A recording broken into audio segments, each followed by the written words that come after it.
আগামী 5 দিনের মধ্যে সারা দেশে বৃষ্টিপাতের প্রবণতা কমতে পারে বলে জানিয়েছে বাংলাদেশ আবহাওয়া অধিদপ্তর।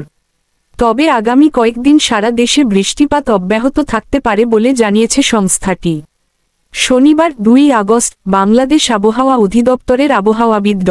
মুহাম্মদ আবুল কালাম মল্লিকের দেওয়া পূর্বাভাসে এ তথ্য জানানো হয়। আবহাওয়া অফিস জানায়, আজ রোববার 3 আগস্ট সকাল 9টার মধ্যে রংপুর, রাজশাহী, ময়মনসিংহ ও সিলেট বিভাগের অধিকাংশ জায়গায় এবং ঢাকা, খুলনা, বরিশাল ও চট্টগ্রাম বিভাগের অনেক জায়গায় অস্থায়ীভাবে দমকা হাওয়াসহ হালকা থেকে মাঝারি ধরনের বৃষ্টি, বজ্রসহ বৃষ্টি হতে পারে।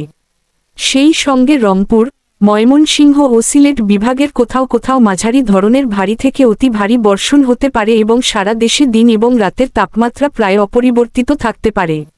সোমবার 4 আগস্ট সকাল 9টা থেকে পরবর্তী 24 ঘণ্টায় রংপুর, রাজশাহী, ময়মনসিংহ ও সিলেট বিভাগের অধিকাংশ জায়গায় এবং ঢাকা, খুলনা, বরিশাল ও চট্টগ্রাম বিভাগের অনেক জায়গায় অস্থায়ীভাবে দমকা হাওয়াসহ হালকা থেকে মাঝারি ধরনের বৃষ্টি, বজ্রসহ বৃষ্টি হতে পারে। সেই সঙ্গে রংপুর, রাজশাহী, ময়মনসিংহ ও সিলেট বিভাগের কোথাও কোথাও মাঝারি ধরনের ভারী থেকে অতি ভারী বর্ষণ হতে পারে।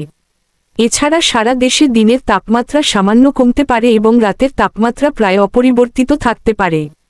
মঙ্গলবার 5 আগস্ট সকাল 9টা থেকে পরবর্তী 24 ঘণ্টায় রংপুর, রাজশাহী, ঢাকা, ময়মনসিংহ ও সিলেট বিভাগের অধিকাংশ জায়গায় এবং খুলনা, বরিশাল ও চট্টগ্রাম বিভাগের অনেক জায়গায় অস্থায়ীভাবে দমকা হাওয়াসহ হালকা থেকে মাঝারি ধরনের বৃষ্টি, বজ্রসহ বৃষ্টি হতে পারে। সেই সঙ্গে সারা দেশের কোথাও কোথাও মাঝারি ধরনের ভারী থেকে অতি ভারী বর্ষণ হতে পারে এবং সারা দেশে দিন এবং রাতের তাপমাত্রা প্রায় অপরিবর্তিত থাকতে পারে।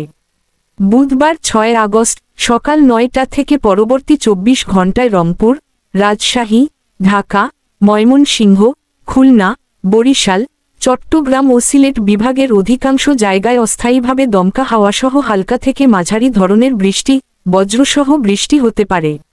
সেই সঙ্গে সারা দেশের কোথাও কোথাও মাঝারি ধরনের ভারী থেকে অতি ভারী বর্ষণ হতে পারে এবং সারা দেশে দিনের তাপমাত্রা সামান্য কমতে পারে এবং রাতের তাপমাত্রা প্রায় অপরিবর্তিত থাকতে পারে।